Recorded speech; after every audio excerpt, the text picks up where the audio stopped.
know that according to Harrison Jacobs' article titled Japan's Vending Machines Tell You a Lot About the Country's Culture on the Business Insider in Japan, there's approximately one vending machine per every 23 people?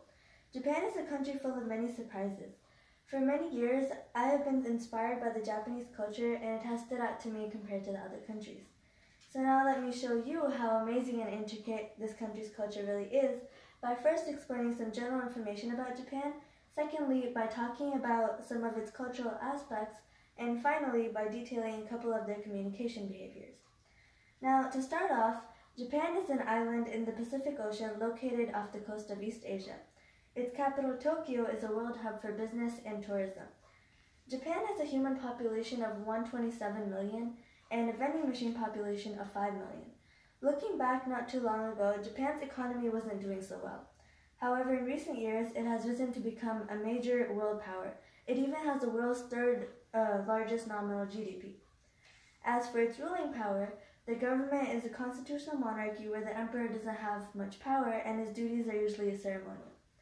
Currently, Emperor Akihito has been in power since 1989. Japan's official language, as you can probably guess, is Japanese and is considered to have one of the sweetest accents. The currency is called a Japanese yen, and $1 is equal to about 110 yen. Generally, the Japanese make up almost all of Japan's population, making it homogeneous. However, large numbers of tourists make trips to the country on a daily basis. The population, including these tourists, travel around the nation on subways and bullet trains that are infamous for being packed on business hours. In fairly recent news, on Monday, a 6.1 magnitude earthquake hit Osaka, a bustling port city, which shut down some of these transportations around the affected area. Moving on to the culture. Now, mostly people visit places like Mount Fuji or the Imperial Palace in Tokyo when visiting Japan. Little do they know that Japan houses some other very unique locations perfect for tourism, like the Koi Fish Island, where you can see koi fish in streams all around the town and even in sewage, and the Fox Sanctuary, where you can pet and feed meowing foxes. And yes, foxes do meow. Some symbols of Japanese culture are samurai swords detailed with the shrines, kimonos, which are traditional clothes, and sushi. Japan's streets are occasionally filled with people celebrating festivals with costumes or traditional clothes. A few months ago in May, Japan held the Yuki Matsuri, or Snow Festival, which is an international competition of snow sculptures.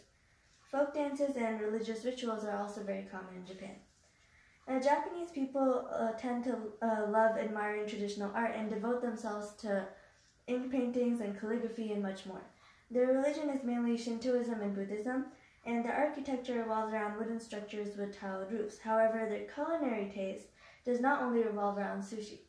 Sashimi, yakitori, onigiri are some other traditional foods authentic to this island. Furthermore, some table etiquettes include saying itadakimasu before eating and slurping to show that you are enjoying your food. Finally, the communication style. In business, especially body language, facial expression, and posture are highly important in making good impressions and working professionally. Similarly, many other nonverbal communication skills are used by the Japanese on a regular basis. For example, make sure to bow before shaking hands as a sign of respecting their culture as well as respecting them as people. Japanese people prefer indirect communication to save face on both ends, and so they tend to show negative emotions very subtly. Additionally, eye contact for long periods of time is considered a bit disrespectful. Japan has low power distance and believes people are born equal and can achieve anything if they try hard enough. They're very collectivistic people, meaning they work together as a whole for family and not for their individual desires. Their family structure is usually patriarchal, with the father as the head of the home, and extended families are very common in Japan. However, limited house space can sometimes limit the presence of older generations in these households.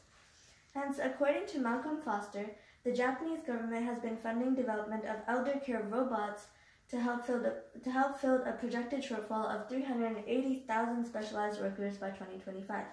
This is because of the increasing number of Japan's aging population and the shortage of their workers. In conclusion, I consider Japan's culture as truly extravagant and incredible.